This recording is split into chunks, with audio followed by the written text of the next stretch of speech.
Liburan ke pantai biasanya menjadi momen yang menyenangkan.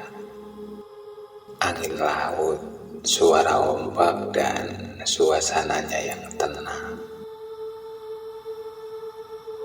Tapi tidak semua pantai membawa ketenangan. Ini adalah kisah nyata, kisah tentang rasa penasaran yang membawa kami terlalu dekat dengan dunia mereka, dan bagaimana kami hampir tidak pernah kembali.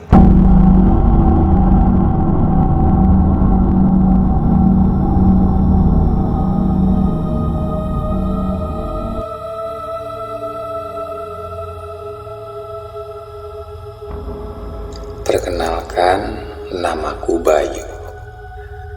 Aku adalah seorang karyawan swasta di Jakarta.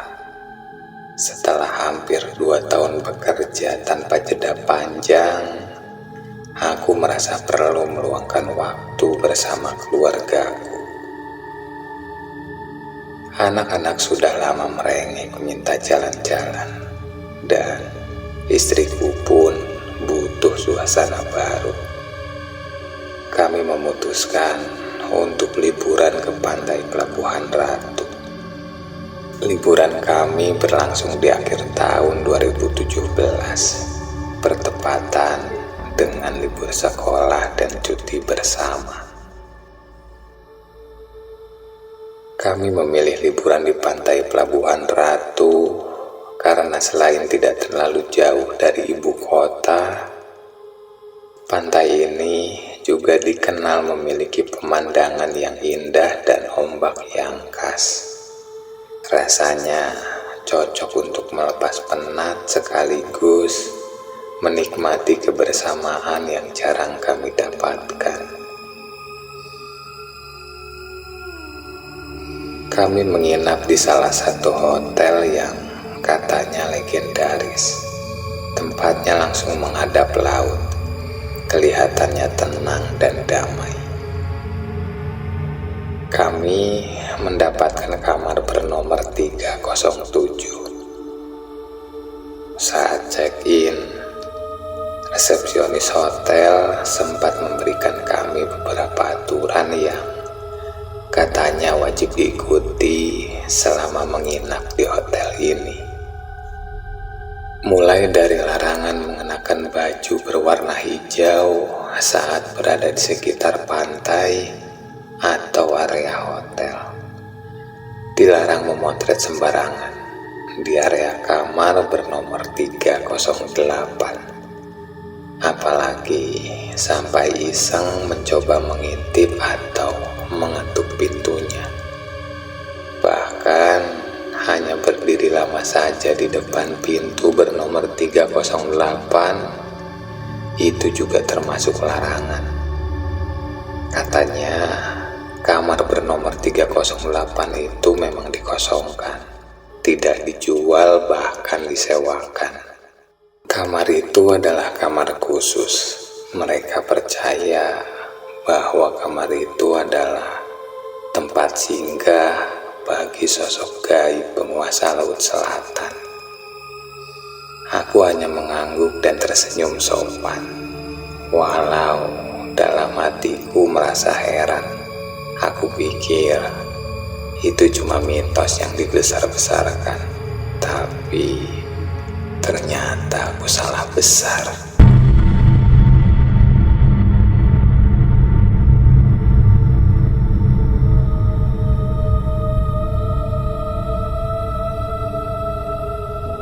Di malam kedua kami menginap di hotel itu. Saat anak-anak sudah tertidur dan istriku membaca buku di ranjang, aku bersantai sambil menonton TV. Sekitar pukul 11 malam, TV tiba-tiba menyala sendiri setelah sebelumnya aku matikan. Layarnya berwarna hitam putih dengan suara berdesis keras.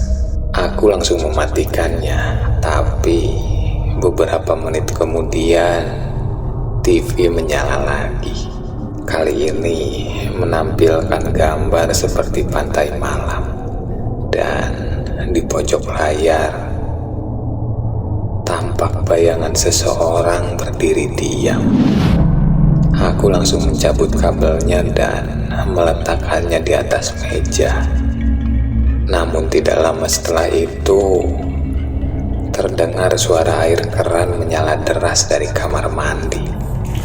Aku sempat berpikir kalau itu adalah istriku. Tapi saat kulihat, ternyata istriku sedang tertidur bersama anak-anak. Aku langsung ke kamar mandi dan kulihat ternyata kamar mandi kosong. Kerannya benar-benar menyala sendiri. Tapi anehnya, lantai di kamar mandi tetap kering. Saat itu aku merasa aneh.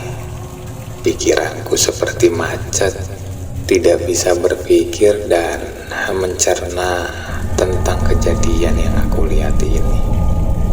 Aku hanya berdiri diam menyender ke pintu, memandangi dinding kamar mandi dengan pikiran kosong. Nafasku lambat, berat, seolah-olah tubuhku bukan milikku sendiri.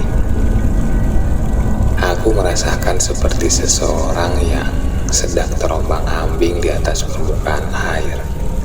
Tidak ada arah, tidak ada pijakan. Semuanya terasa jauh. Saat itu aku tidak tahu apakah aku sedang terbangun atau sedang bermimpi buruk.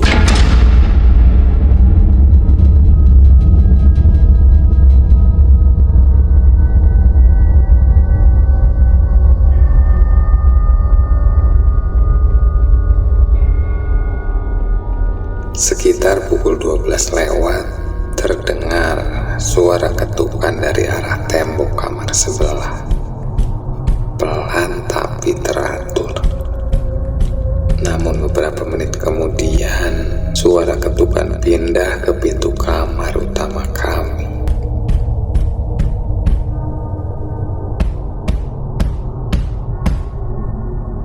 Aku berjalan perlahan mendekati pintu. Namun, entah kenapa langkah kakiku terasa berat. Aku sempat terdiam beberapa detik, ingin rasanya membangunkan istriku, tapi mulutku seperti terkunci. Ketika aku mendekati pintu, ketukan itu berhenti. Tapi justru itulah yang membuat semuanya lebih menyeramkan.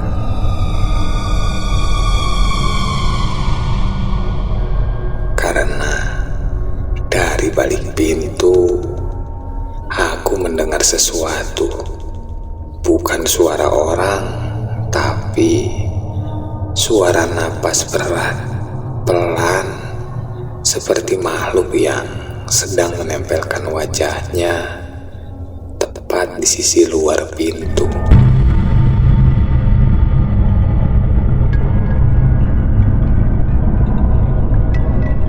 Tanganku gemetar saat memegang gagang pintu, dan saat aku tempelkan telingaku ke daun pintu, suara itu berbisik.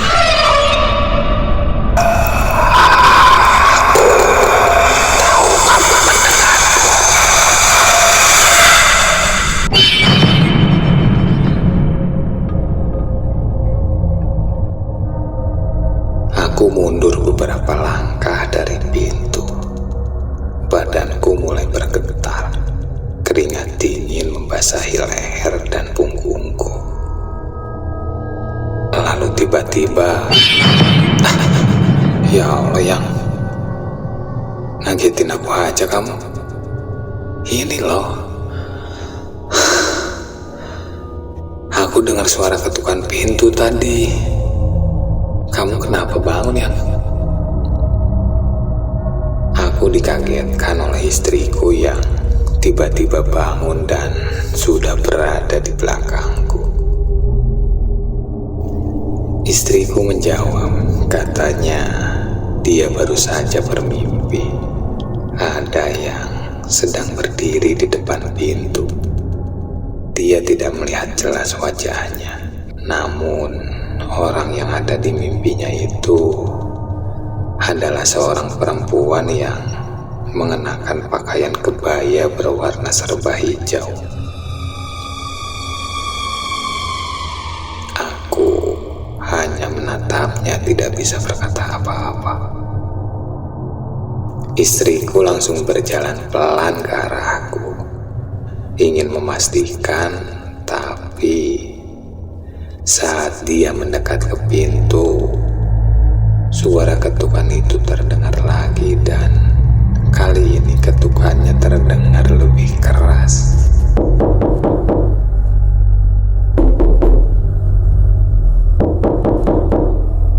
Entah kenapa saat itu rasa penasaran mengalahkan rasa takutku.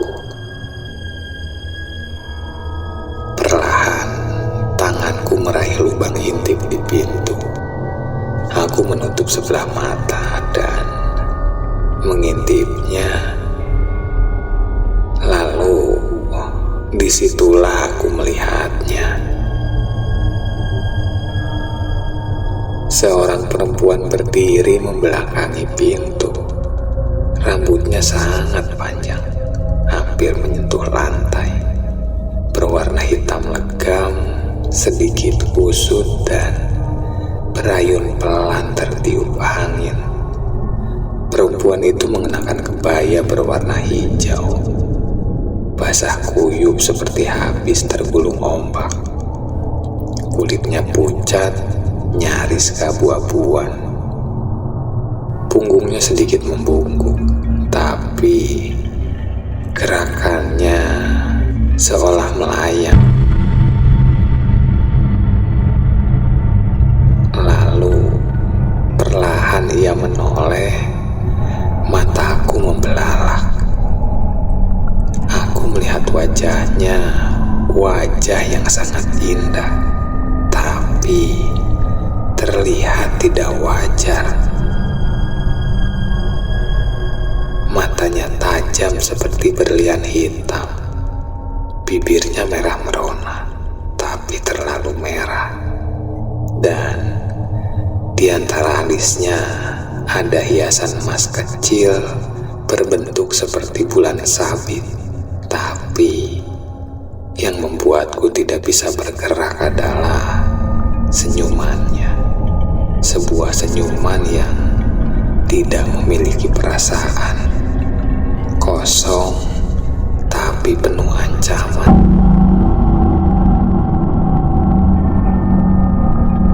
Dan saat itu dia langsung menatap ke lubang intip pintu, seolah tahu aku sedang memperhatikannya. Aku langsung terpental mundur, dadaku terasa sesak. Nafas berat terdengar lagi. Kali ini dari balik pintu suara lirih yang sangat menyeramkan. Kamu sudah melihatku, sekarang kamu harus ikut aku.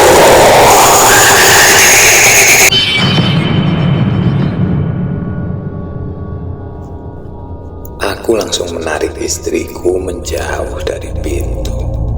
Kami berdiri terpaku. Tidak ada yang berani mendekat. Kami membaca doa semampunya. Udara kamar berubah terasa dingin. Dan dari arah pintu, semerbak bau melati yang sangat menyengat. Saat itu juga aku dan istriku langsung mengemasi barang-barang kami dan berencana saat pagi nanti kami akan langsung pulang kembali ke Jakarta. Singkat cerita, pagi harinya kami memutuskan untuk check out lebih cepat. Badanku terasa lemas, kepala berat. Suasana hotel pun terasa makin menekan. Di dalam mobil, anakku yang duduk di bangku belakang memperlihatkan sebuah foto yang memang saat itu di hotel kami sempat melakukan sesi foto bersama di balkon kamar. Tapi yang membuat darahku seperti berhenti mengalir adalah sosok perempuan berbaju hijau berdiri di belakang kami di foto itu. Tampak mirip seperti perempuan yang aku lihat di balik pintu semalam. Kami tidak melihatnya saat sesi foto, tapi di foto itu dia jelas ada berdiri diam di belakang kami. Sejak kejadian itu, kami tidak pernah kembali ke sana. Bahkan saat melewati jalur Pelabuhan Ratu pun, kami selalu menghindar. Kami sadar apa yang kami lihat malam itu bukan sekedar halusinasi. Tempat seperti kamar bernomor 308 bukan sekedar mitos. Bukan juga sekedar cerita lama. Ada kekuatan yang lebih besar dari yang bisa kita pahami. Dan kadang rasa penasaran bisa menjadi pintu yang tidak pernah bisa